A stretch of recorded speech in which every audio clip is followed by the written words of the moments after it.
இதுதான் என்னோட favourite chocolate. இது மாதிரி ஆண்டவருக்கும் ஃபேவரட்லாம் இருக்குன்னு சொன்னால் நம்புவீங்களா? இருங்க நான் சொல்கிறேன். அதுக்கு முன்னாடி நான் தான் அவரோட ஃபேவரட் சொன்னீங்க பார்த்தீங்களா, உங்களுக்கு ஒரு தம்ஸ்அப்.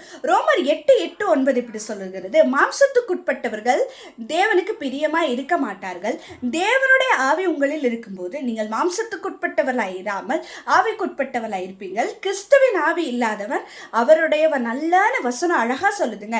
ஆண்டவருடைய ஆவி எனக்குள்ளே இருக்குது, நான் எப்படிமா கண்டுபிடிக்கிறது சொல்கிறீங்களா? இருங்க நான் சொல்கிறேன். எக்ஸாம்பிளுக்கு கானானுக்கு போய் ஒரு சுற்றி பார்த்துட்டு இதெல்லாம் சுதந்திரிக்க முடியுமா போகலான்னு சொல்லிட்டு ஃபஸ்ட்டு கூட்ட போய் சொன்ன ஒரே விஷயம், அதெல்லாம் வேலைக்காவது, அவங்க அந்த இடத்துல இப்படி இருக்காங்க அப்படி இருக்காங்க, பெரிய ராட்சசர் இருக்காங்க அப்படி இப்படின்னு சொல்லிட்டு வந்துட்டாங்க.